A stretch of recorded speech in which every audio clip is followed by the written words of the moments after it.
Saludamos al doctor Francisco Maltés, quien hasta hace pocos meses era el presidente nacional de la Central Unitaria de Trabajadores CUT. Vamos a hablar ahora de política, el rumbo del pacto histórico tras las elecciones regionales. Muy buenos días, doctor Maltés, ¿y cómo ha sido pasar del sindicalismo a la política? Muy buenos días, muchas gracias por la invitación. Muy amables, quiero expresarle a todo el pueblo tolimense un fraternal saludo, en especial a mi compañero y amigo Eduardo Bejarán. Bueno, ha sido un paso un poco fuerte, un poco difícil, aunque la experiencia que uno trae del movimiento sindical a la lucha política es muy importante. Bueno, ¿cuál es el futuro del pacto histórico? ¿Qué rumbo debe tomar tras los comicios territoriales? Bueno, es indudable que la expectativa que teníamos no se cumplieron a cabalidad, mas sin embargo hay que decir que en términos generales el pacto histórico avanzó, tuvo dificultades en recuperar la alcaldía de Bogotá, que era una apuesta estratégica, y hoy estamos trabajando en la reconstrucción del partido. Queremos que todas las fuerzas que integran el pacto histórico, que son 13 partidos, conformemos un solo partido donde haya unas reglas que sean definidas democráticamente, que tengamos un programa de gobierno para el 2026, que haya unos mecanismos para seleccionar los aspirantes a tener curules en los cuerpos colegiados. Y creemos que lo que viene sucediendo en México con el partido de López Obrador Morena es un ejemplo importante, al igual que sucede con lo que acontece en Uruguay, donde el Frente Amplio, que es una suerte de pacto histórico para Uruguay, ha concluido el pasado domingo su congreso, donde ha definido un programa de gobierno para el año entrante y unos precandidatos que fueron elegidos por votación. Entonces hay unas experiencias en el mundo que queremos ver cómo se pueden trasladar para que sean copiadas, lo que sea más positivo en Colombia para el crecimiento y desarrollo del partido alternativo del frente más importante que tiene en este momento las fuerzas alternativas, como es el pacto histórico. Doctor Maltés, ¿deben unirse en una sola colectividad política a los distintos movimientos que integran el pacto histórico? Sí, creemos que es importante que todas las personerías jurídicas puedan desaparecer, por supuesto, mediante un proceso democrático de discusión, de análisis, de decisión, y que haya una nueva personería jurídica que incluya a los 13 partidos que hoy integran el Frente, el Pacto Histórico, y por supuesto debe ser un partido de tendencias. El hecho de que no sea una sola personería no implica que no puedan haber tendencias al interior de los partidos, como hoy sucede en todos los partidos que hay en Colombia. Hoy vemos que hay tendencias que se expresan de diferente manera. Es decir, no queremos un partido de pensamiento único, porque eso termina haciéndole un daño al partido y a la democracia. Claro. Doctor Maltés, hubo algunas ovejas descarriadas en el pacto histórico. Me refiero, por ejemplo, al senador Paulino Riascos del partido ADA, que hace parte del pacto, a quien lo vimos por aquí en el Tolima respaldando a candidatos que no son cercanos al pacto. El partido ADA aquí respaldó en Ibagué, por ejemplo, a Giovanna Aranda, y a la gobernación del Tolima a Magali Matiz, las dos con aval del Centro Democrático, por ejemplo.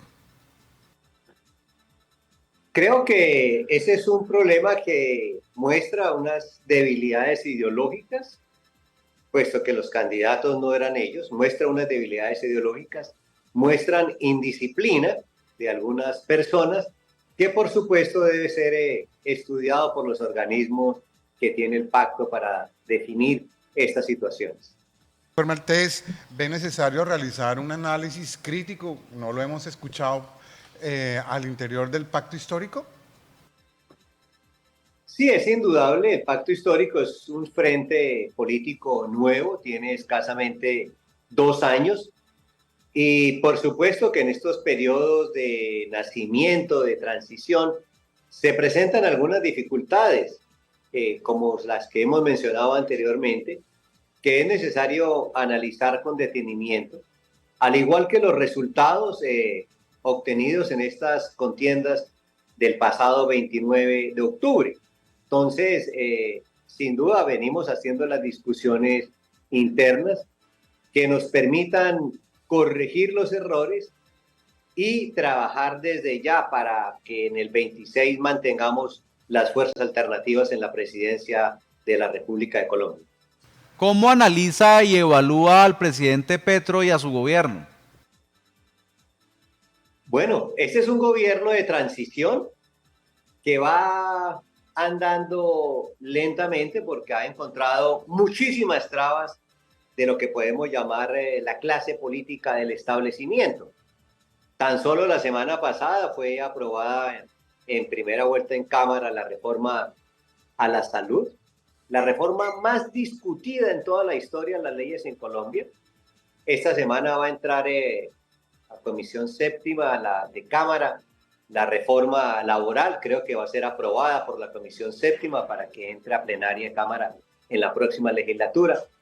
Entonces, el establecimiento viene haciendo una resistencia muy fuerte al cambio y eso hace que no se dé el cambio en la medida con mayor rapidez.